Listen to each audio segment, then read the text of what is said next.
मेरा JEE mains का attempt भी 6 अप्रैल को था, आपका भी 4 अप्रैल से शुरू है। मेरी 99.77% आई थी 239 नंबर के साथ। मैंने लास्ट के अपना जो लास्ट रिवीजन होता है ना, उसका मेरा क्या प्लान था ये देखो, उसी समय के पेपर की फोटो है, एग्जैक्ट यही था। आप एग्जैक्ट यही फॉलो कर सकते हो। पर्टिकुलर डे के हिसाब से ये चैप्टर्स मैंने पढ़े थे। अगर आप इस वीडियो को थोड़ा सा भी लेट देख रहे हो तो कोई बात नहीं, आपका सिलेबस मेरे से बहुत कम है, तो वो अपने आप एडजस्ट हो ही जाना है। और अगर आप इस वीडियो को बहुत ही लेट देख रहे हो तो भी कोई बात नहीं, क्योंकि इस वीडियो को एक्चुअल मेन पर्पस आपको the psychology of short notes बताना है। So keep watching. आपको जो चैप्टर्स दे रखे हैं ना भाई, इस डे के हिसाब से वो चैप्टर आपको पढ़ने अपने नोट से, और आपने जो पहले की क्वेश्चन प्रैक्टिस करी थी वो जो क्वेश्चन मार्क करे होंगे सिर्फ वो करने हैं और देखने हैं। और साथ में क्या करना है, आपको एक कॉपी बनानी है शॉर्ट नोट्स टाइप की। उसमें क्या लिखना है, उसमें वो चीज़ लिखनी है जो मैं आगे इसमें बहुत डिटेल में बता रहा हूँ, बहुत डिटेल में पूरी देखना आपको, वरना नुकसान होगा। और देखोगे तो बहुत बड़ा फायदा होगा, ये मेरी गारंटी है, गारंटी मेरी, ठीक है। तो वो देखना कि लिखना क्या है, और जो वो कॉपी बनेगी आपकी लास्ट के 20 दिन में, इस रिवीजन के दौरान आपको उसको लास्ट के अपने पेपर से 3 दिन पहले पढ़ना है। और आपके नंबर इतने ज़्यादा आने वाले हैं कि आपको पता भी नहीं कितने ज़्यादा आने वाले हैं, ठीक है। अब मैं वीडियो एक्चुअल शुरू करता हूँ। बाय। ये पार्ट वीडियो शूट होने के बाद रिकॉर्ड हो रहा है। बाय, देखना पूरी, देखना पूरी। भाई अब वही हो ना, जिसको एक बार क्वेश्चन की स्टार्टिंग दिखा दी जाए तो आप पूरा क्वेश्चन सॉल्व कर लोगे, पर साला क्वेश्चन स्टार्ट ही नहीं होता। या आप वही हो ना जो दिन भर तो मॉक टेस्ट देता है पर मॉक टेस्ट में स्कोर इंप्रूव नहीं होता। अब जो मैं इस वीडियो में बताऊंगा, अगर आपने इसको इंप्लीमेंट कर लिया तो 100% इन दोनों प्रॉब्लम से छुटकारा पा लोगे। First of all, you are not late. Short notes हमेशा लास्ट में बनाए जाते हैं जब आपको चैप्टर्स की ज़्यादातर चीज़ें डिफॉल्ट और ऑब्वियस लगती हैं कि हाँ ऐसा तो होता ही है। फिर हम बनाते ही क्यों है, क्योंकि हर चीज़ नहीं लगती, आपको ज़्यादातर चीज़ें ऑब्वियस लगती हैं, ठीक है। और अगर ऐसा आप नहीं करोगे, आप शुरू में ही शॉर्ट नोट्स बना लोगे जब आपको चीज़ें ऑब्वियस नहीं लगती, जब आपको चीज़ें डिफॉल्ट नहीं लगती, तब आपको हर चीज़ लिखने का मन करेगा। और जो हमारा पर्पस है शॉर्ट नोट्स का, शॉर्ट, वो शॉर्ट ही नहीं रहेंगे तो काहे के शॉर्ट नोट्स। तो आप लेट तो बिल्कुल नहीं हो। आपसे कोई क्वेश्चन स्टार्ट तभी नहीं होता जब आपने उस क्वेश्चन के चैप्टर को बहुत दिनों से देखा ही नहीं होता। अगर आपने सिर्फ एक ग्लैंस भी ली होती, देखा ही होता, तो भी आपसे क्वेश्चन स्टार्ट हो जाता। इतने सारे भारी भरकम नोट्स से तो आप एग्जाम से पहले हर एक चैप्टर से गो थ्रू नहीं कर सकते, आपको पता ही नहीं चलेगा किसको पढ़े क्या ना पढ़े। पर अब मैं आपको जो कॉपी मेरी शॉर्ट नोट्स की दिखाऊंगा, उससे आप लिटरली पूरे सिलेबस को, जो चीज़ आपको नहीं आती थी, आप एग्जाम से मात्र 3 दिन पहले भी सब कुछ देख सकते हो। और उसको आपको पूरी अच्छे से डिटेल में एक्सप्लेन करूंगा कि साइकोलॉजी क्या थी, मैंने जो चीज़ लिखी वो मैंने क्यों लिखी, मैंने जो चीज़ें नहीं लिखी वो क्यों नहीं लिखी, लिखना क्या है क्या नहीं लिखना, क्या पढ़ना है क्या नहीं पढ़ना, पूरी साइकोलॉजी बता रहा हूँ। अब अपन आगे चलते हैं।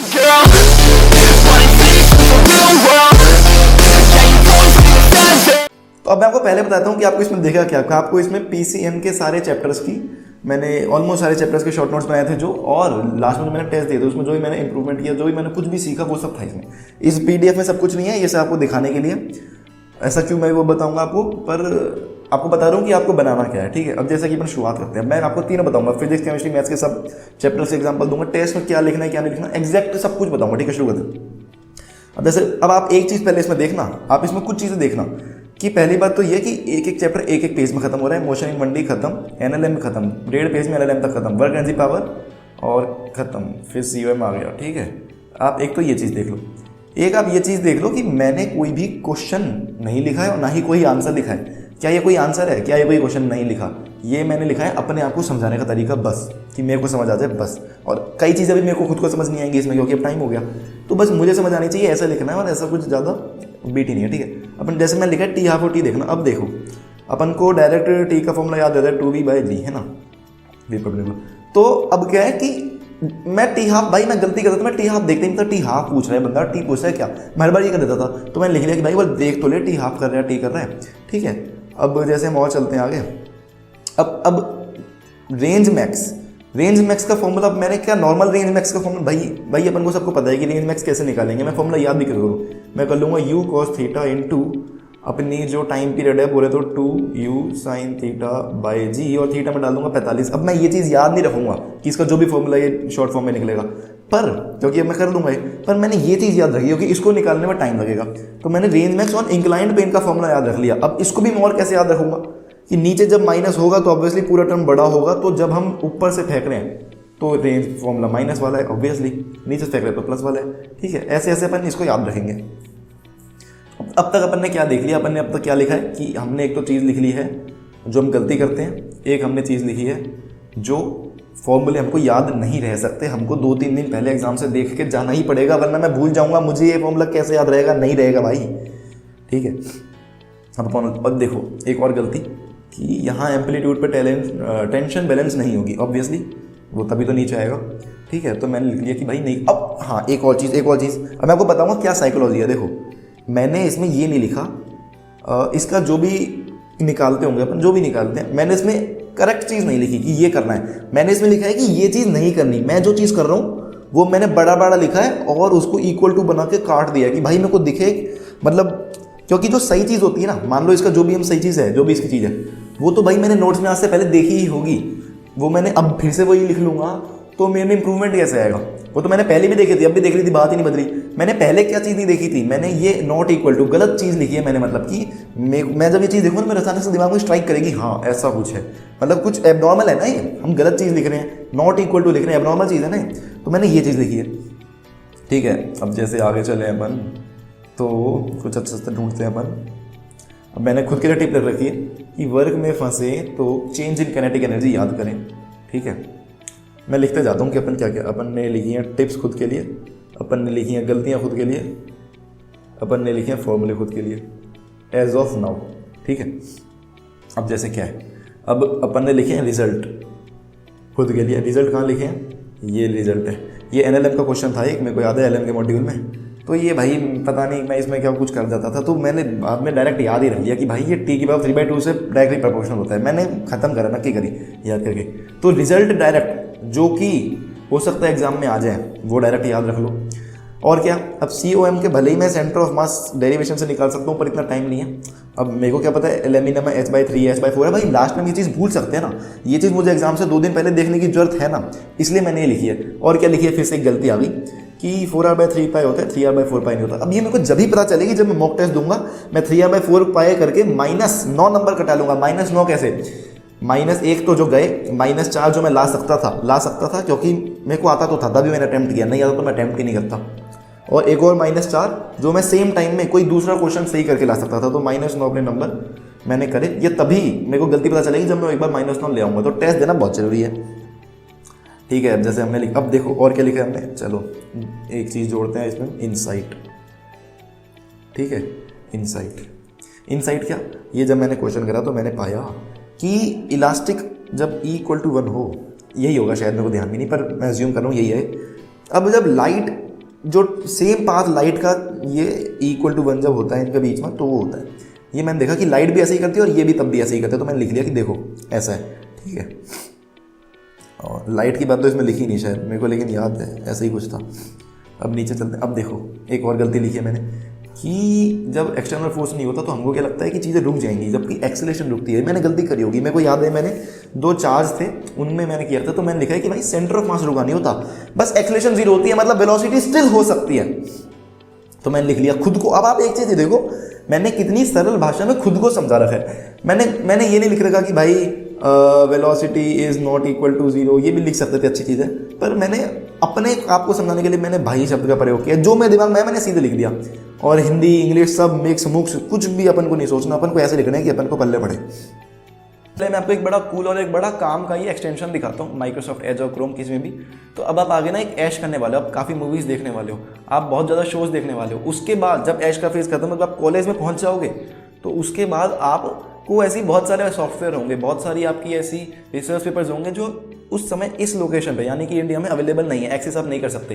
ये ऐसी बहुत सारी साइट्स भी होती हैं जो आप, हमारे यहाँ पर बैन है, तो आपको कुछ भी एक्सेस करना है मान लो, तो VPN की जगह, जैसे अब मान लो ये सिंगापुर लोकेशन है, ठीक है, ये यूके, मान लो इसको मैंने यूके सेलेक्ट कर लिया, मैंने स्टार्ट कर दिया, तो अब यूके के किसी कंप्यूटर में ये ब्राउज़र एक चल चुका है, वो प्रोजेक्ट कर रहा है मेरे लैपटॉप स्क्रीन पे ये। अब मेरे यहाँ पर यूके का एक खुल चुका है। अब मान लो मैं यहाँ पर youtube.com लिखता हूँ, तो असली में यूके के किसी कंप्यूटर में यूट्यूब खुला है, मतलब यूके में अगर आप यूट्यूब खोलोगे तो ऐसा आएगा, और आपके यहाँ प्रोजेक्ट हो रहा है। तो मतलब मैं यहाँ बैठे बैठे आप किसी भी कंट्री के जो फीचर्स वहाँ पर आपको मिल सकते हैं वो कर सकते हो। यूके में जो शोज अवेलेबल है वो देख सकते हो, यूके में जो साइट्स आप एक्सेस कर सकते हो आप वो कर सकते हो, आप रिसर्च पेपर वगैरह या आपको सॉफ्टवेयर जो भी वहाँ पर अवेलेबल है यहाँ नहीं, आप वो सब एक्सेस कर सकते हो। ठीक है, और भी बहुत सारे फीचर है। हाँ देखो, अब कंफ्यूजिंग टॉपिक्स, कंफ्यूजिंग लिख लो, एक्सेप्शन टाइप लिख लो। ठीक है, जैसे टॉर्क में हम क्या करते हैं, या तो कोई भी टॉर्क लग रही है मान लो, तो आप या तो फोर्स का परपेंडिकुलर ले लो, है ना, या आप उसकी रेडियस का परपेंडिकुलर ले लो, कुछ ही ले लो, पर ओमेगा निकालते वक्त हमको सिर्फ वेलोसिटी का परपेंडिकुलर लेना होता है। तो ये चीज़ मैंने लिख ली क्योंकि हमें कंफ्यूज हो सकता हूँ, तो हमने क्या कर लिया, कन्फ्यूजन लिख ली। ठीक है, और अपन नीचे चले तो मैंने अब जैसे फॉर्मूला मैंने लिख लिया। अब एक और चीज़ मैं आपको बता देता हूँ, जैसे पहली बार जब मैंने बनाई होगी शॉर्ट नोट्स अपने, तो पहली बार बनाने के बाद जब मैंने सेकंड टाइम रिवीजन किया होगा तो मैंने ये सब कुछ रिवीजन किया होगा, क्योंकि मेरे को ये सारी चीज़ें डिफ़ॉल्ट नहीं थी। पर जब मैंने इसी शॉर्ट नोट्स का थर्ड टाइम रिवीजन किया होगा तो मैंने यहाँ पर आप देखो मार्क कर रखा है, थर्ड टाइम में इस पूरे पेज में मैंने मात्र ये चीज़ पढ़ी होगी, क्योंकि मैंने मार्क कर रखा है, क्योंकि अब मेरे को ये सब कुछ डिफ़ॉल्ट हो गया, मैंने बहुत बार पढ़ लिया है, कई बार पढ़ लिया मैंने। कई बार कैसे पढ़ना है, हर बार मॉक टेस्ट देने से पहले। ये तो खैर मॉक टेस्ट वाला पार्ट नहीं है, जब मॉक टेस्ट वाला पार्ट आएगा तो बताता हूँ आगे, छोड़ो, ठीक है। ये मैंने लिख लिया। अब ये मैंने कैसे लिखा है वो ट्रिक बताता हूँ, चलो। ये जैसे ये उसका है ना, रोलिंग ऑन इंक्लाइंड प्लेन का, तो मेरे को याद है कि एम आर स्क्वायर बाई मतलब मरी, ठीक है। मरी मतलब एक्सेलरेशन नहीं, फ्रिक्शन और म्यू, और एक्सेलरेशन और वी। ये चीज़ ईजी है, ये चीज़ हार्ड है ना, आप मानते हो इस चीज़ को। तो इसमें अपनी मर जाती है तो M R square by I मर, इसमें नहीं मरती तो I by M R square. ऐसे मैंने याद रख ली कि भाई नीचे क्या लिखे, एम आर स्क्वायर बाई लिखे, एम आर स्क्वायर कैसे पता चलेगा, ठीक है। तो मेरा गला बैठा हुआ है यार, थोड़ा सा मेरे को ऐसा लग रहा है, पर अब आगे चलते हैं। और ये जैसे लिख लिया मैंने कि एम जी साइन थीटा, ये आप समझ जाओगे, कोई बड़ी बात नहीं है ये। अब देखो हमको क्या लगता है, रोलिंग, प्योर रोलिंग के लिए हमको फ्रिक्शन होना जरूरी है, पर ऐसा नहीं है भाई। जब आई नॉट बाई एम आर वाली कंडीशन सेटिस्फाई हो जाती है तो आप बिल्कुल चिकनी जगह पे भी रोलिंग करा सकते हो, है ना। अब जैसे ये चीज़ मैं भूल सकता था, कुछ बढ़िया नहीं मिल रहा, आगे चलते हैं। केमिस्ट्री मैथ्स भी आएगी। हाँ देखो, अब ये क्वेश्चन भाई मैं कर रहा था, मैंने यहाँ गलती करी होगी, या मेरे को यहाँ बढ़िया चीज़ पता चली कि यहाँ से जो ये निकलेगा इसकी वेलोसिटी √2gh नहीं होगी, इसकी वेलोसिटी ये होगी क्योंकि रोल करके आ रहा है, इसकी एनर्जी रोलिंग में भी गई है, तो ऑब्वियसली एनर्जी जो है वो कम होगी, इससे कम बनाना है। तो अपन ने डिनोमिनेटर में कुछ मल्टीप्लाई कर दिया, पर यहाँ प्लस करेंगे या माइनस करेंगे ये मैं कैसे याद रखूँगा भाई। ऑब्वियसली कुछ एनर्जी रोलिंग में गई तो ये टर्म इससे छोटा आएगा तो डिनोमिनेटर 1 से बड़ा होगा, 1 से बड़ा होगा तो 1 + सब प्लस आएगा। अब इतनी चीज़ आपको याद नहीं रखनी होती, याद आपको ऐसे थोड़ा सा लॉजिक बिल्ड खुद कर सकते हो, ठीक है। सेमीकंडक्टर है आपके, कट चुका है शायद, नहीं कटा, पर कुछ है नहीं। अब ये चीज़ मैंने लिख ली कि भाई इसको हम ऐसा भी लिख सकते हैं, कभी क्वेश्चन हेल्प कर जाए। ये चीज़ मैंने लिख ली, ये इंसाइट हो गई कि भाई अगर फ्लक्स ऐसे आ रहा है तो मतलब इसका ये बिल्कुल मतलब नहीं है कि भाई चार्ज यहाँ बाहर ही रखा है, इसका मतलब ये भी हो सकता है कि चार्ज अंदर रखा है, बस वो नेगेटिव है। ये चीज़ थोड़ी कंफ्यूजिंग सी लगी होगी तो मैंने लिख ली, सब बकवास। अब देखो ये सारी चीज़ें बिल्कुल इजी हैं, बिल्कुल बेसिक फॉर्मूलेज हैं, इसलिए मैंने यहाँ कहीं मार्क नोट नहीं कर रखा, क्योंकि मेरे को बात तक बिल्कुल वो हो गई। अब आप देख लो एक पन्ने में पूरा चैप्टर एंड हो रहा है। जैसे इलेक्ट्रोस्टैट्स आ गया, क्या लिख रखा है, अर्थिंग पे चार्ज कंजर्वेशन नहीं लगा सकते, ये अपने 4 शेल वाले बेसिक फॉर्मूले। ये अपनी बहुत बड़ी चीज़ जो अधिकतर बच्चे वीडियो देख रहे होंगे वो भी गलत कर रहे होंगे कि इसको हम ये लिखें या ये लिखें, हैं बहुत आसान पोटेंशियल का कि ये यहाँ से ऐसे, ठीक है। पर ये चीज़ उससे मेरे को भी कंफ्यूजिंग लगी होगी तो मैंने लिख ली, सही ये वाला है ना। तो अब आप एक चीज़ देखना, अब तक मैं आपको बता रहा हूँ कि क्या क्या मैंने लिखा है, अब मैं आपको बताता हूँ क्या मैंने नहीं लिखा है। मैंने डाई इलेक्ट्रिक जब हम कैपेसिटर में इंसर्ट करते हैं तो उस पर क्या फोर्स लिखता है, उसका बड़ा चौड़ा लंबा फॉर्मूला लिखा है। मैंने क्या नहीं लिखा है, क्या मैंने लिखा है कि एनर्जी = ½ CV², क्या मैंने लिखा है कि Q = CV, क्या मैंने चीज़ लिखी है, कभी नहीं लिखी। क्या मैंने लिखा कि भाई सिग्मा = Q/ε0 क्या होता है भाई, सिग्मा = Q/A जो भी है ना, या फिर हाँ इलेक्ट्रिक फील्ड की बात करता मैं, सिग्मा/2ε0। क्या मैंने ये इतने बेसिक फॉर्मूला लिखे? नहीं लिखे यार, क्यों लिखूंगा मैं। क्या मैंने फोर्स ऑन डाइलेक्ट्रिक की प्लेट एक दूसरे की वजह से लिखी? नहीं लिखी। मैं डायरेक्ट Q × इससे मल्टीप्लाई कर दूंगा, क्यों लिखूंगा मैं, नहीं लिखूंगा। मैं वो चीज़ लिखूंगा जो मेरे को वहाँ टाइम लगाएगी, जो मेरे को हो सकता है वहाँ डिराइव ही ना हो। मैं वो चीज़ लिखूंगा जो मेरे को एग्जाम से 2 से 3 दिन पहले पढ़ के जानी चाहिए, जिससे कि मुझे पूरा चैप्टर क्लिक रहे। और मतलब ऐसी चीज़ है कि हम सब कुछ याद नहीं कर सकते यार, ऐसा कोई भी विद्वान नहीं है, ठीक है। हम सब कुछ नहीं कर सकते, पर 3 दिन के लिए तो आप याद कर सकते हो। कोई कैसी कठिन चीज़ हो 3 दिन तो याद रहेगी, आप चाहे कितने इंटेलिजेंट कितने डम हो ही नहीं सकता कि 3 दिन भी याद रहे। तो ये चीज़ मैंने आज पढ़ी है तो परसों तक याद रहेगी। तो इसको छोड़ने की बजाय कि भाई ये तो भयंकर फॉर्मूला, इसको छोड़ दो, इसको यहाँ लिख लो और इसको 3 दिन पहले पढ़ के चले जाओ, आपके इससे ही +40 +50 हो जाएगा यार, ठीक है। और देखते हैं ये डिफ्लेक्शन मेथड। अब ये मैंने डायरेक्ट लिख लिया फॉर्मूला, देखते हैं। ओके गर्म। अब देखो मैंने क्या एक्सेप्शन टाइप सा लिख रखा है, फिजिक्स में भी एक्सेप्शन, मतलब एक्सेप्शन नहीं है, कॉन्सेप्ट है कि गायरोमैग्नेटिक रेशियो वैसे तो हमेशा Q/2m होता है, पर वो तभी होता है जब आपका चार्ज और मास डिस्ट्रीब्यूशन सेम हो। और स्फीयर में हो सकता है मैं गलती कर दूं, सॉलिड स्फीयर में मैंने यहाँ लिख रखा है, ये देखो, पर सॉलिड स्फीयर में चार्ज तो बाहर रहता है और मास पूरे में डिस्ट्रीब्यूट रहता है, तो ये मैंने एक्सेप्शन टाइप लिख रखा है। अब ये चीज़ मैंने लिख रखी है, ये मैंने लिख रखा है कि क्या लिख रखा है, मैंने लिख रखा है कि यहाँ पर ये बैलेंस नहीं होगी, बैलेंस नहीं होगी तभी तो ऊपर जाएगा वरना वही रुक जाता। ठीक है, ऑब्वियस बात है। ठीक है, अब देखते हैं अपन ने क्या क्या, यहाँ पर अपन थोड़ा फिजिक्स को एंड करते हैं। ठीक है, केमिस्ट्री को शुरुआत करेंगे, पर पहले ये जान लेते हैं अपन ने क्या क्या कर लिया है।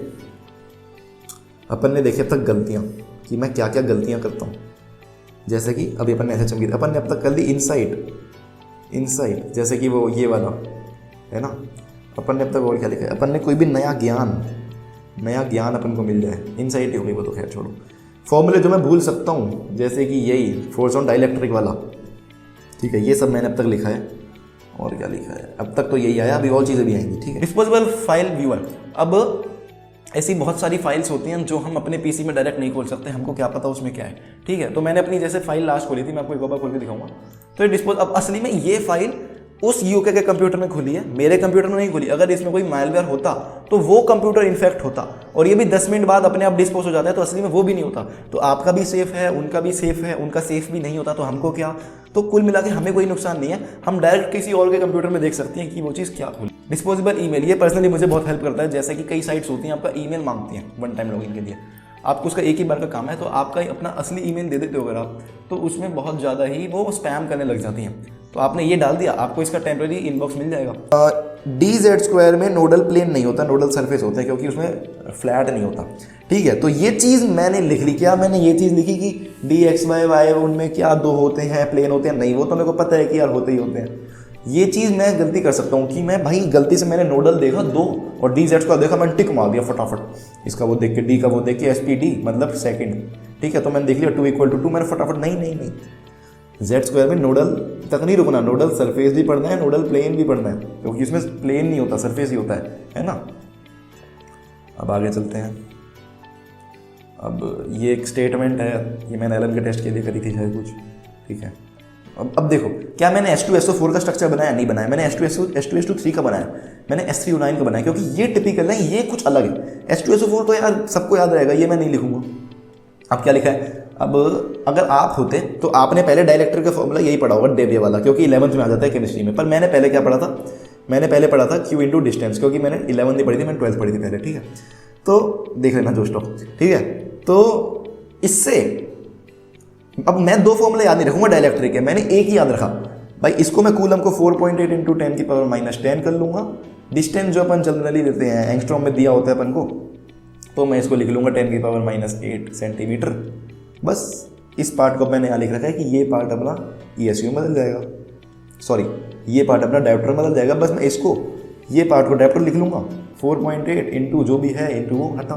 2 चीज़ याद नहीं रखी मैंने, एक याद रखी है जो मेरे को 12वीं से याद है, ड्रॉप ईयर से पहले, उसी को मैंने ऐसे कर लिया। मैंने बस ये याद रखा है कि भाई ये 10⁻18 = डायोप्टर होता है। ठीक है, इसको काटते हैं थोड़ा, तो आप समझ रहे हो ना। और मैंने क्या चीज़ें नहीं लिखी, मैंने 2 बार एक चीज़ नहीं लिखी, मेरे को याद है तो मैं क्यों लिखूँ। ठीक है, और मैंने क्या नहीं लिखा, जैसे अब एक कौन सा चैप्टर है, ये चैप्टर है एटॉमिक स्ट्रक्चर, तो इसमें मैंने और चीज़ क्या नहीं लिखी। देखते हैं यार क्या नहीं लिखा मैंने। जैसे मैंने इसमें -13.6 Z²/n² वाले फॉर्मूले नहीं लिखे, मेरे को याद है। मैंने 0.53 n²/z वाला फॉर्मूला नहीं लिखा, याद है मेरे को। जो चीज़ नहीं याद थी, जो चीज़ मैं गलती कर सकता था, जो चीज़ लास्ट में देखनी चाहिए, वो चीज़ मैंने लिखी। देखिए हम कि ये तो गैसियस स्टेट है, कट गया, छोड़ो। रेडॉक्स, अब देखो क्या मैंने ये लिखा है कि ये पेरोक्सी बॉन्ड होता है, भाई इसका तो नाम ही हाइड्रोजन पेरोक्साइड होता है। क्या मैंने ये चीज़ लिखी है? नहीं लिखी। पता है, सबको पता है, आपको ही पता है, मेरे को पता है।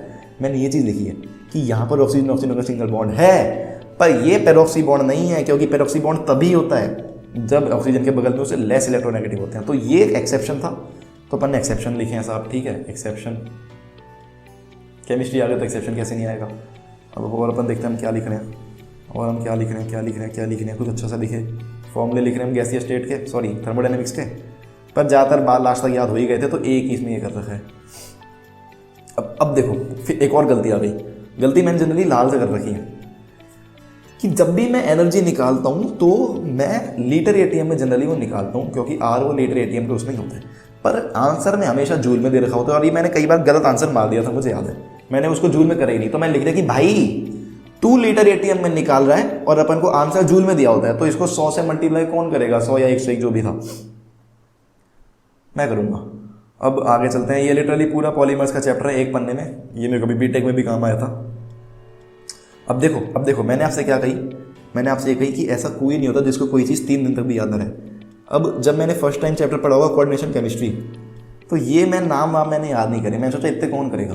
पर मैंने देखा कि जब मैं टेस्ट दिया था कि यार ये चीज़ बहुत बार आ रही है, ये इसका नाम बहुत बार पूछा जा रहा है इस कंपाउंड का, तो मैंने यहाँ लिख लिया। अब एग्जाम से 3 दिन पहले मैंने देखा होगा, मेरे को याद है रोडियम और विल्किंसन से मैंने याद किया था, किशन रोडियम ऐसा कुछ, ठीक है। तो ये मैंने याद कर लिया क्योंकि, और ये एग्जाम में शायद आया भी था मॉक में या कैसे। तो भले ही मैंने अब मैं कॉपी को जब 10 बार खोलूंगा तो अपने आप याद हो जाएगा, नहीं भी होगा तो 3 दिन पहले फिर हो जाएगा। तो ऐसा नहीं सोचना कि मेरे को याद ही नहीं होगा, लिख लिया भाई, बार बार आ रहा है तो लिखना ही लिखना है। अब जैसे क्या, अब ठीक है, अब हम नए सेक्शन पे आते हैं जो कि है ट्रिक्स। अब जैसे मेटलर्जी का मैंने याद किया था पूरा सर्फ एक्सेल का आता है ना, सर्फ एक्सेल या टाइड का, तो पूरा मतलब पल्वराइजेशन, ओवर ड्रेसिंग, रिडक्शन और प्यूरिफिकेशन और रिफाइनिंग, तो ऐसे मेरे को याद है। तो आप ऐसे ट्रिक्स बना सकते हो। ये पाप BCLD ये भी कुछ है, ठीक है, आप बना लेना, ये भी कुछ ट्रिक्स है। अब और देखते हैं आगे, तो कुछ नहीं है। ये देखो ये ट्रिक बना रखी मैंने, सी टॉम देयर। ये तो सॉलिड स्टेट में टेबल सी बनती है एक, वो जो भी होता है वो एंगल एक, देखो मेरे को ये भी याद है, ऐसे फिर नीचे से 2 आएंगे, फिर ऊपर से 1 कटेगा, ये बराबर, फिर यहाँ तीनों नॉट इक्वल है ना साइड। ऐसे मैंने ये सीक्वेंस याद किया था, सी टॉम देयर। और अब देखो मैंने क्या लिख रखा है, मैंने खुद को जहाँ मैं कंफ्यूज हो सकता था मैंने वो पहचाना और लिख लिया।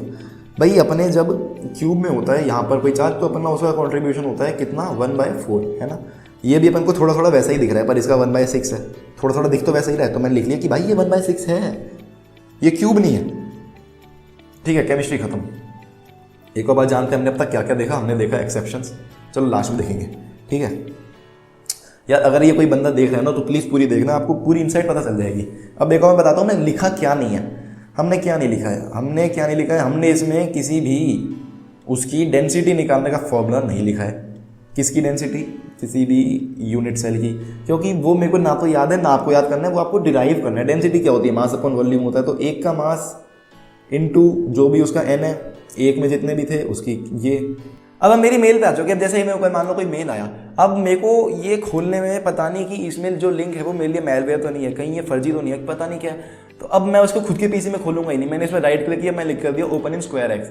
अब बताओ कौन से देश में खोलें साहब, चलो जर्मनी में खोलते हैं, जर्मनी में इंजीनियरिंग अच्छी होती है, तो हमने खोल दिया। अब ये जर्मनी में जो मैंने लिंक खोला, जर्मनी के किसी कंप्यूटर में खोला और ये आपके सामने प्रोजेक्ट हो रहा है। अब अगर ये सही है, आप देख लो इसमें क्या है। तो मैंने देख लिया कि ठीक है साहब, ये जर्मनी किसी कंप्यूटर में खोल गया और ये डोमेन बिल्कुल सही है, microsoft.com, तो बिल्कुल सही चीज़ थी। तो बेसिकली आपको बहुत फायदा होने वाला है। आपको अभी हो सकता है इसकी कम यूज़ हो, पर जैसे ही आपका जेई फेज खत्म हो जाएगा, आप कॉलेज में आ जाओगे, तब आपको तो कुछ ज़्यादा यूज़ होने वाला है। और कॉलेज से जस्ट पहले आप एंटरटेनमेंट के लिए इसको काफ़ी यूज़ कर सकते हो, ठीक है। तो लिंक इसका मैं डिस्क्रिप्शन, पिन कमेंट हर जगह दे दूंगा। 1 क्लिक में ही आप इसको ऐड कर सकते हो, कोई टाइम नहीं लगना, अभी ऐड करके रख लो, कोई नुकसान नहीं है, ठीक है। तो ये याद ज़्यादा चीज़ नहीं करनी, याद वो करना है जो आपको उसी समय आप इंस्टेंटली मात्र 10-15 सेकंड में नहीं निकाल सकते।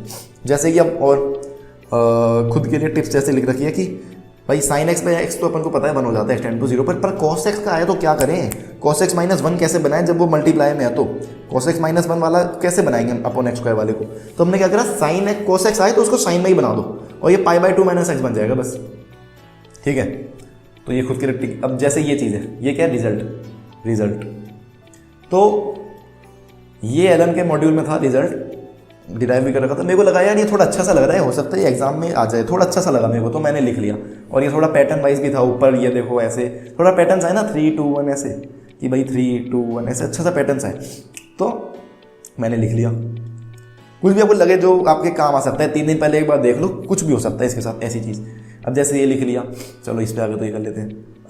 अब ये मेरे को याद है एलन के मॉड्यूल का क्वेश्चन। इसमें मैंने क्या किया था, मैंने देखा कि यार ये तो ऐसा है, यहाँ पर मैं देखूँ ऑलमोस्ट सेम स्लोप है, भाई यहाँ भी सेम ही है, यहाँ भी सेम ही है, तो ये डिफरेंशिएबल है इस पॉइंट पे। पर मेरा आंसर निकला गलत, क्योंकि यहाँ थी -∞, वहाँ थी +∞, या उल्टा भी हो सकता है। तो ये मैंने लिख लिया कि भाई ऐसा है नहीं, ठीक है।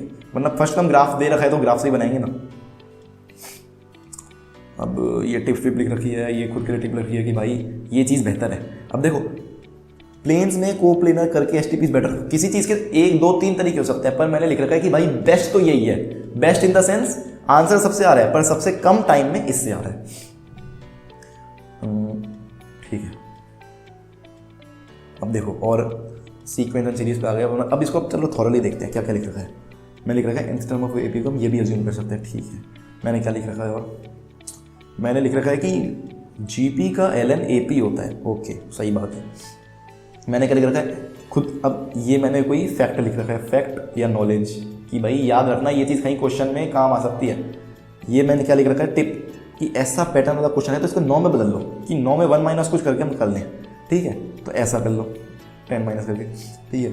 अब और क्या लिख रखा है हमने, ये तो ठीक है मेथड ऑफ डिफरेंशिएशन वाला। और क्या लिख रखा है हमने, हम अब देखो जैसे ए और बी है, इसके बीच में हमको कुछ टर्म्स घुसेड़नी है।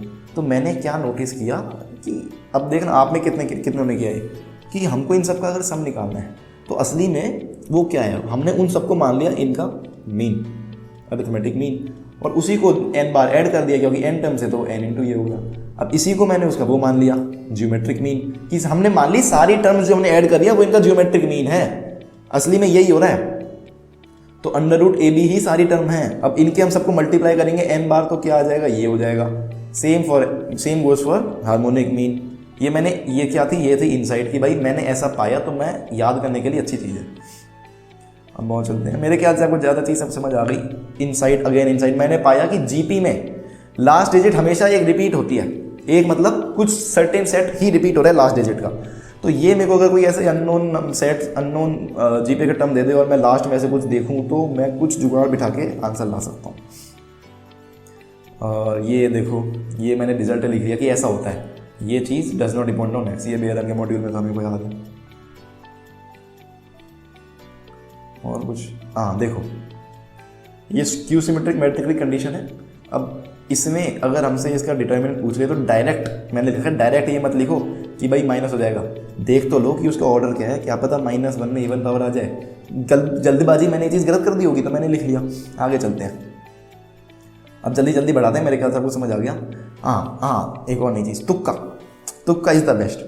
अब ITF में बन गया, अपन को जनरली वैल्यू याद होती है 3, 60, 90, 45 है ना, और अपन को कैलकुलेटर अलाउ नहीं होता जेई में, तो आंसर भी जनरली इन्हीं वैल्यू के आते हैं। कई बहुत ही बकवास क्वेश्चन हुआ तो 15, 75, 18, 72 जो ऐसे एंगल हैं 36 इनके भी आ जाएंगे, पर जनरल इनके आते हैं। तो मैंने देखा कोई भाई ITF का क्वेश्चन सॉल्व ही मत कर, पहले इनको डाल के देखो, क्या पता कंडीशन सेटिस्फाई हो जाए और आंसर वही हो, क्या पता कंडीशन सेटिस्फाई हो जाए आंसर नहीं हो, थोड़ा स्मार्टली बस ऑब्वियसली। तो पहले ये डाल के देखो फिर स्टार्ट करो क्वेश्चन, क्या पता यहीं पर ही आपका निपट जाएगा। तो ITF में वैल्यूज ऑफ स्टैंडर्ड एंगल डाल के तुक्का मारो, क्वेश्चन आए ना आए ये ट्राई करो, नहीं आए तो क्या पता हो जाएगा सही, और आए तो टाइम बचाने के लिए, ठीक है। और कुछ इसमें मार्क नहीं लगा कि भाई dy/dx को dx/dy भी करके देख लो। ये एक टिप देख रखी है, टिप तो नहीं है कॉन्सेप्ट है कि अगर d<0 हम नो सॉल्यूशन के लिए देख रहे हैं तो वो तब होगा जब वेरिएबल हमारा बिलोंगिंग टू r है। पर अगर sin x हमारा एक तरह का वेरिएबल है तो हम उसमें ये नहीं कर सकते क्योंकि sin x does not belong to r है। ये कोई कॉन्सेप्ट है, मैंने लिख लिया। ये मेरे को थोड़ा देखने में सुनने में लगा होगा कि यार तो नई चीज़ सीख ली आज मैंने, तो ये मैंने लिख लिया, ठीक है। तो कुल मिला के कोई नई चीज़ भी हम लिख लेंगे, लास्ट में सबको वो करेंगे कंप्रेस। अब हर चीज़ एक चीज़ लिखेंगे, हमने क्या क्या लिखा है देखो। टिप मैंने क्या लिखा है कि क्वाड्रेटिक इक्वेशन को यार ax² + bx + c की अज्यूम करने की जगह मैंने जब मॉड्यूल सॉल्व कर रहा हूँ तो मैंने देखा होगा सब सॉल्यूशंस में अज्यूम मैंने ये किया है, या फिर अगर सॉल्यूशन सेम है d = 0 तो ये किया है। तो ऐसे ही करो, इसमें आसानी से आंसर आता है। मैंने पाया, पैटर्न पाया, कर लिया, ऐसे मेरा क्वेश्चन जल्दी होगा, आसानी से होगा। आपको जहाँ से भी कुछ भी मिले, कुछ भी ज्ञान सा मिल जाए कि यार इससे हो सकता है, जैसे कुछ भी मिल जाए, आपके नंबर बढ़ने चाहिए, ठीक है। अब ये आप देख रहे हो, ये मेरे को एग्जाम से 3 दिन पहले मैं चीज़ देख के जाऊंगा तो कितना फायदा होगा। मैं एग्जाम में क्वाड्रेटिक क्वेश्चन है, मेरे पहले ये दिमाग लाइन में स्ट्राइक करेगी अगर मेरे को अज्यूम करने की क्वेश्चन कि भाई ऐसे अज्यूम करनी है, ना कि ax² + bx² + c, ठीक है।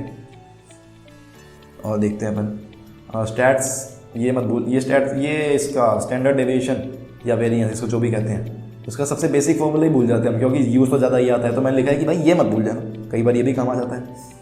और ये दुनिया का सबसे गंदा फॉर्मूला बहुत टाइम में याद हुआ था, इसको तो छोड़ दो मतलब मैं छोड़ रहा हूँ, आप मत छोड़ना। अब आ गया पैराबोला मतलब कोऑर्डिनेट। तो कोऑर्डिनेट में क्या है, कोऑर्डिनेट में मात्र फॉर्मूले ही हैं, कॉन्सेप्ट तो इतना सा है, ज़्यादा फॉर्मूले ही हैं। मतलब कॉन्सेप्ट है ऑब्वियसली, पर वो बिना फॉर्मूले के आप कुछ नहीं उखाड़ सकते, ठीक है। तो फॉर्मूले हैं तो फॉर्मूले लिख लिए, 4 टीज की इक्वेशन लिख ली। अब मैंने क्या नहीं लिखा, मैंने ये नहीं लिखा कि पैराबोला का जो पैरामेट्रिक पॉइंट होता है टी के फॉर्म में वो ये होता है क्योंकि ये मरते दम तक याद रहेगा, ये नहीं लिखा मैंने, ये मैं भूल सकता हूँ, ठीक है। और ये भी, इसको भी बहुत आपको ध्यान से याद रखना है। अभी भी मैं कई लोगों से पूछूंगा कि भाई T1 T2 परपेंडिकुलर का क्या कंडीशन है, तो वो -1 बोल देंगे स्लोप का याद करके, पर -4 है परपेंडिकुलर में और ये फोकल कॉर्ड का -1 है, तो इसमें आपको ध्यान देना है कि ऐसा नहीं है, ये इसेंट्रिसिटी वगैरह। अब देखो कॉम्प्लेक्स नंबर आ गया, खत्म होने वाली है पीडीएफ, हाँ 4 ही पेज बचे। तो अब मैंने कॉम्प्लेक्स नंबर में क्या चीज़ पाई, मैंने ये पाई कि कोई भी अपन को अगर वैल्यू निकालनी है तो r e⁻i थीटा में अज्यूम कर लेंगे तो आंसर जल्दी आएगा। हमको कोई भी लोकस निकालना है तो x + i/y हम अज्यूम करेंगे तो आंसर बढ़िया आएगा। तो मैंने लिख लिया। मैंने क्या नहीं लिखा, मैंने यहाँ पर क्या चीज़ नहीं ली, मैंने यहाँ पर क्या चीज़ नहीं लिखी, जैसे कॉम्प्लेक्स नंबर की कोई बहुत बेसिक चीज़ बोल दो, मैंने ये नहीं बोला कि ये x + i/y में x कोऑर्डिनेट होता है, y वो होता है, या फिर ये कॉम्प्लेक्स पार्ट होता है, या ये रियल पार्ट होता है, ये चीज़ फालतू नहीं लिखी। मैंने लिखी सिर्फ काम की बात जो मुझे हेल्प करेगी। और ये रूट वाली बात हो गई। अब देखो ये चीज़ मैंने लिखी कि यहाँ पर मैं गलती कर सकता था, आर्ग्यूमेंट। अब देखो मैंने ऊपर बात कही ना प्रॉपर्टी वाली बात, कोई भी आपको प्रॉपर्टी चेक करनी, कुछ फाइंड करना है तो ये वाला तरीका बेस्ट, इससे अपन करते हैं, ठीक है। मैं टैब को लिटा लेता हूँ। R1 E1 E तो 1 नहीं होगा, I⁻1 अपॉन R2 EI⁻2, ये हो गया R1/R2 के कंबाइन वो मान लो, और EI कहाँ गया, θ1 - θ2। तो अब आप देखो इसका नया आर्ग्यूमेंट क्या आया है, इसका नया आया है θ1 - θ2, ठीक है।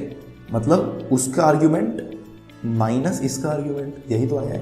क्या नहीं आया है, ये नहीं आया है, ये क्या है, ये है RE⁻1 I वाला ऑब्वियसली 1 माइनस R2 EI⁻2, ये इसका आर्ग्यूमेंट नहीं है, ये इसका आर्ग्यूमेंट है। आप चाहे इसको करके देख लो। तो मैंने लिखी कि भाई देखो इसमें मैं गलती कर सकता हूँ, आप में से बहुत लोग भी करेंगे। और मैथ्स खत्म, केमिस्ट्री आ गई, केमिस्ट्री नहीं आया एक्चुअल में, ये आया मेरे जो मैंने टेस्ट में सीखा होगा। तो हमारा पीसीएम का पार्ट तो खत्म, आपने देख लिया मैंने पर चैप्टर वाइज कैसे कैसे बनाया। कॉम्प्लेक्स नंबर मैंने एक पन्ने में खत्म कर दिया, मैंने मात्र वो चीज़ें लिखी जो काम की है, जो मुझे क्वेश्चन सॉल्व करने में हेल्प करेगी। मैंने क्या नहीं लिखा, मैंने z bar equal to mod z का स्क्वायर नहीं लिखा, क्योंकि ये मेरे को भी याद है 6 महीने बाद भी तो तब तो होती ना, तो मैंने वो चीज़ नहीं लिखी। मैंने क्या लिखी, अब मेरे को ये चीज़ हो सकता है आज याद नहीं होती, मैं नहीं देखता तो मैंने ये लिखी। अब देखो और अपना चैप्टर वाइज खत्म, एक बार अपन समराइज कर लेते हैं हमने क्या क्या चीज़ें पाई। हमने इनसाइट पाई, ठीक है, हमने इनसाइट पाई, हमने गलतियाँ पाई, हमने शॉर्ट तरीके किसी क्वेश्चन को सॉल्व करने का पाया, वो वेक्टर में आया था आपको याद हो तो। हमने और क्या पाया, हमने कोई नए फॉर्मूल, नया कॉन्सेप्ट कुछ तो आया था। हमने कोई पैटर्न, कोई आपने पैटर्न देख लिया, पैटर्न से स्पीड बढ़ती है, पैटर्न से क्वेश्चन सॉल्व नहीं होते, पैटर्न से स्पीड बढ़ती है। क्वेश्चन सॉल्व आपको नए क्वेश्चन से ही होंगे, पैटर्न से स्पीड जरूर बढ़ जाएगी आपकी, ठीक है। तो स्पीड चेस करो तो पैटर्न पकड़ो क्वेश्चन की कि ऐसा हो रहा है, पर ये मत सोचना कि पैटर्न से आपके अच्छे क्वेश्चन बन जाएंगे, नहीं, pattern is only for speed, ठीक है। और अपन ने क्या क्या देखा है इसमें, मेजर चीज़ यही थी मेरे ख्याल से, न्यू कॉन्सेप्ट, फॉर्मूलेज जो हमको याद नहीं रहेंगे, जो हमको याद रहेंगे वो हमने लिखे ही नहीं है, तभी शॉर्ट नोट शॉर्ट बनेंगे। अब आ गए अपन टेस्ट में। टेस्ट में मैंने क्या क्या लिखा है, रिकॉर्डिंग पता नहीं कितनी लंबी हो गई, वीडियो लंबी जा रही है पर कोई बात नहीं भाई, ये वर्थ इट है, मेरे ख्याल से वर्थ इट होगा ये आपके लिए, उम्मीद करता हूँ। बताना यार कमेंट सेक्शन में प्लीज़। अब जैसे टेस्ट की बात आ गई, अब मैंने क्या लिखा है, वही कॉन्सेप्ट वही है। अब जैसे मैंने टेस्ट में क्या किया था, टेस्ट में मैंने केमिस्ट्री एवरी लाइफ मैंने आज तक नहीं पढ़ी, तो मैंने देखा कि पेंसिलिन बहुत बार आ रहा है क्वेश्चंस में, और नैरो शब्द बहुत बार आ रहा है। पेंसिलिन आ रहा है तो नैरो आ रहा है, नैरो और पेंसिलिन का कुछ तो मेल है, मुझे नहीं पता क्या है, पर आ रहा है तो मैंने लिख लिया। अब मैं 3-4 बार देखूंगा, मेरे को अपने आप याद हो जाएगा। और मेरे को ऐसे ही आता कि पेंसिल होती है, पतली होती है, पतली मतलब नैरो, ऐसे ही ट्रिक से याद हो गया। कोई सेंस नहीं था ना बात में, सेंस नहीं ढूंढना, मार्क्स ढूंढने, मार्क्स आ जाएंगे इससे, ठीक है। अब देखो किसी भी क्वेश्चन को कम समय में करने का तरीका क्या लिख रखा है, SS1 = t², ये मत करो, बहुत मोटी क्वेश्चन बन जाएगी। ये किस चीज़ के लिए, ये उसके लिए, ठीक है। इससे बढ़िया better slope form and satisfy with x1 y1, इससे अपन को 2 सॉल्यूशन मिल जाएंगे, और अपनी जो 2 वो हैं 2 लाइन की इक्वेशन आ जाएंगी, क्योंकि अपन को 2 m1 m2 मिल जाएगी, है ना। कुछ तो है, मेरे को याद नहीं चाहता पर ऐसा कुछ है, ठीक है। कुल मिला के छोटी तरीके से करने का क्वेश्चन को छोटा तरीका हो, इससे भी जाता वही चीज़, पर इससे कम समय में हो जाएगी। तो ये लिख लिया कि हमको समय की भी तो वैल्यू है ना। ये रीजनिंग कट गई है, छोड़ो। सेशन टू के मॉक टेस्ट में जो मेरे को लर्निंग्स मिली होगी मैंने वो लिखी होंगी। कुछ अच्छा मिल जाए। मिथाइल ऑरेंज का कलर वो वाला चीज़, ये इक्वेशन वैसे तो आप वहाँ भी कर सकते हो पर टाइम बचाने के लिए लिख ली। और हाँ देखो बहुत इंपॉर्टेंट बात कि अब जब मैंने पहली बार एनवायरमेंटल केमिस्ट्री पढ़ा होगा, आपके एनवायरमेंटल शायद कट गया है पर एक बार सुनना इस बात को, जब मैंने पहली बार पढ़ा होगा तो यहाँ BODs की वैल्यू दी होगी। BOD होती है मान लो कोई वैल्यू है, तो मैंने पहली बार में उसको याद नहीं की होगी क्योंकि वैल्यू कौन याद रखता है यार, वैल्यू कोई याद नहीं रखता। वैल्यू तो इतनी सारी होती हैं पर पेपर में बहुत बार आ रही थी, तो मैंने मान लिया कि वैल्यू याद नहीं करूंगा पर BOD की जरूर करूंगा। तो मैंने BOD की वैल्यूज यहाँ लिख ली कि अंडर 5 क्लीन, इतना पॉल्यूटेड। ये आया होगा पेपर में, मैंने याद कर ली। सारी नहीं करी, इसकी करी। इसी चैप्टर में बहुत सारी वैल्यूज हैं, फ्लोरीन की, क्लोरीन की, पानी में, ये वो, पर वो पेपर में नहीं आई तो मैंने वो याद नहीं करी। ये पेपर में आई, ये मैंने याद करी। इसी को कहते हैं टेस्ट बेस्ड पढ़ना, टेस्ट बेस्ड रिवीजन। अब गलती कि भाई ये चीज़ जीरो नहीं होती, ये चीज़ जीरो होती, मैंने गलती करी होगी, ठीक है। एक्सेप्शन, हेलोफॉर्म रिएक्शन इसमें नहीं लगेगा, इसमें लग जाएगा। इसकी वजह से बात आती है, मेरे को याद है मैंने मोशन के किसी सर से पढ़ा था, मैं किसी टेस्ट के सॉल्यूशन देख रहा था पिछले साल के। Thank you sir, very very thank you. और thank you to me too. PDF अपनी ख़त्म, ठीक है। तो मुझे लगता है कि आपको वीडियो काफ़ी पसंद आई होगी यार। वीडियो पसंद आने के लिए आपका बहुत बहुत धन्यवाद। आई होगी, ठीक है। तो बताना यार कैसी लगी। मेरे ख्याल से आपके लिए बड़ी वैल्यूबल रहेगी। आपको सारी चीज़ें पता चल गई, क्या लिखना है क्या नहीं लिखना। अपन एक बार आपको पता चल गया क्या तो लिखना है क्या नहीं लिखना है। अपन को इनसाइट पता चल गई, अपन को फॉर्मूले पता चल गए, अपन को पैटर्न पता चल गए, अपन को क्या पता चला है, और अपन को बहुत सारी चीज़ पता चल गई। मैंने बार बार बता दिया, ठीक है, छोटे। Thank you. और स्क्वायर एक्स को इंस्टॉल करना फ्री है, 1 क्लिक में हो जाएगा, कोई नुकसान नहीं है। बस आज ही इंस्टॉल करके रख लो, आपके अय्याशी के टाइम में, मतलब जेई के बाद के ऐश के टाइम में काम आएगा। और उसके बाद कॉलेज में तो आना ही है, नो डाउट, ठीक है। तो बाय, मिलते हैं।